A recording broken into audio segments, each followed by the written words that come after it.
বিসমিল্লাহির রহমানির রহিম। আসসালামু আলাইকুম। আলহামদুলিল্লাহ, শাহরি খাওয়া হয়েছে। শাহরি খাওয়ার পর অনেকে ফজরের প্রস্তুতি নিয়েছেন, কেউ জামাতে সালাদ আদায় করছেন, কেউ বাড়িতে।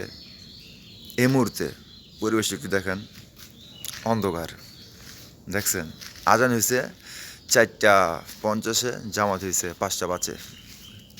সালাদ শেষ, জামাত শেষ, তাসবিগানো শেষ। যারা ফাজল আমল মানে বই নিয়ে পড়তে বসে মসজিদে, তাদের মানে কিচ্ছা কদম সমাপ্তি, ঠিক আছে, ক্লিয়ার, মসজিদ তালাবদ্ধ। তারপর পরিবেশটা দেখেন, অন্ধকার।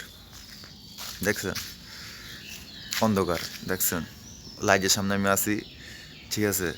পরিবেশটা কিন্তু মাশাআল্লাহ অন্ধকার। এটা শুধু রমজান মাসের জন্য, মনে রাখবেন, এটা শুধু রমজান মাসের জন্য এই সিস্টেমটা চালু করা হয়। যারা হানাফি মাযহাব অনুসরণ করে তারা এই কাজটা করে, ঠিক আছে। রমজান মাসের জন্য 4:50 আজান, 5:05 জামাত। রমজান চলে গেলে তাদের ইচ্ছা মতো বাস আওয়াজ ওক্ত শেষ, আখের ওক্ত সালাত আদায় করা হবে ফজরের সময়, ঠিক আছে। এই হিসাব মানে বুঝি না। ইচ্ছা অনুযায়ী তারা মনে করেন যে ফজরের সালাত 1 ঘন্টা আগেও দিতে পারে, পরেও দিতে পারে। রমজান মাসে কেন, এটা আমি মানে বুঝলাম না। দেখছে পরিবেশটা।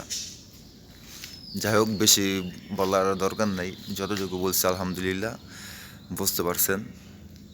আশা করি আমরা সবাই যেন আওয়াল ওক্ত সালাত আদায় করতে চেষ্টা করব। আমিন। সবাই সুস্থ থাকুন, ভালো থাকুন।